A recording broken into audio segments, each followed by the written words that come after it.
26 नवंबर 1930 को कनाडा के the median daily journal newspaper के फ्रंट पेज पर एक सेंसेशनल खबर शाया हुई जिसका टाइटल था विलेज ऑफ द डेड। इस खबर ने पूरे कनाडा में दहशत की लहर चला दी क्योंकि नॉर्थ कनाडा में एक पूरा कबीला एक ही रात में बगैर किसी निशान के गायब हो गया था।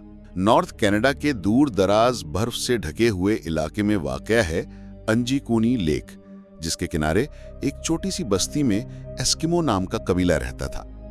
इस कबीले की आबादी लगभग 100 से 150 अफराद पर मुश्तमिल थी जो झील से मछली शिकार करके अपना गुजारा करते थे।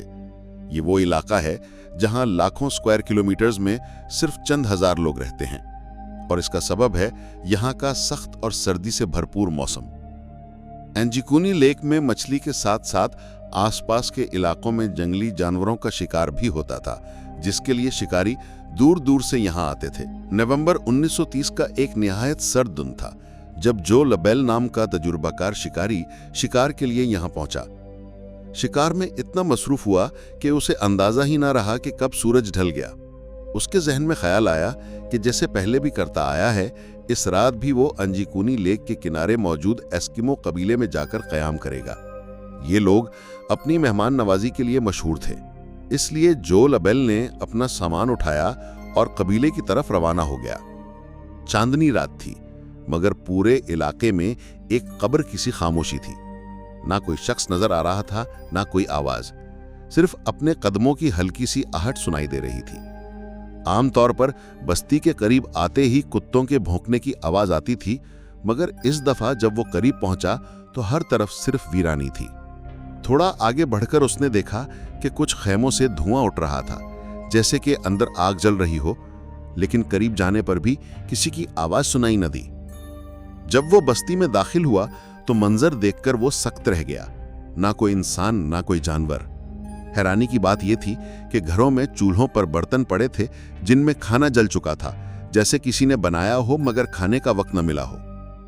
बस्ती की औरतें जो सिलाई कर रही थीं, उनके अधूरे कपड़े अभी तक सुई में धागे के साथ पड़े हुए थे। सब कुछ इस तरह छोड़ा गया था जैसे लोग अचानक भाग गए हों। बस्ती की तलाशी में उसने देखा कि कबीले के कुत्ते रस्सी से बंधे हुए भूख से मर गए थे, जबकि उनके सामने खाना रखा था। एक कोने में एक ताज़ा खुदी हुई कब्र भी नजर आई जो ज्यादा पुरानी न थी। ये सब देखकर जो लबेल के दिल में खौफ समा आया।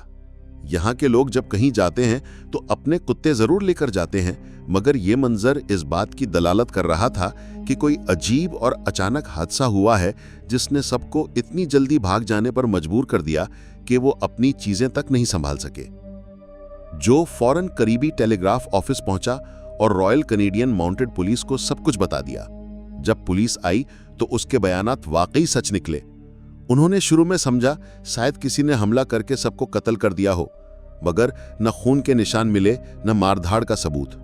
सर्च ऑपरेशन के दौरान एक अजीब बात सामने आई। पूरी बस्ती बर्फ से ढकी थी, मगर इंसानी पांवों के निशान सिर्फ जो लबेल के अपने थे। लेक पूरी तरह जम चुकी थी और कबीले की कश्तियां जमीन पर खड़ी थीं। अगर वो लोग लेक के रास्ते गए होते तो बर्फ की सतह टूटी होती। इन्वेस्टिगेशन से यह भी पता चला कि लोग जो के आने के कुछ दिन पहले ही गायब हो गए थे। कुत्तों की मौत और घरों से उठता धुआं इस बात का सबूत था कि उनके जाने को ज्यादा वक्त नहीं गुजरा। कई महीने की कोशिश के बाद भी कोई जवाब न मिला और केस को अनसॉल्व्ड करार देकर बंद कर दिया गया। वक्त के साथ लोग भी इसे भूल गए। फिर 50 साल बाद 1984 में रॉजर बॉर और नाइजल ब्लांडल ने एक आर्टिकल लिखा जिसमें उन्होंने ये थ्योरी दी कि शायद उस रात एलियंस आए थे और कबीले के तमाम लोगों को अपने साथ ले गए थे। मगर एलियंस की मौजूदगी का कोई ठोस सबूत न मिलने पर ज्यादातर लोगों ने इस थ्योरी को रद्द कर दिया। हकीकत यह है कि लगभग एक सदी गुजर जाने के बावजूद अंजीकुनी लेक के कबीले के गुमशुदा होने का राज आज तक सुलझ न सका। उम्मीद है कि खोज नाव की ये वीडियो आप लाइक और शेयर करेंगे। आपके कमेंट्स का शुक्रिया। मिलते हैं अगली दिलचस्प वीडियो में।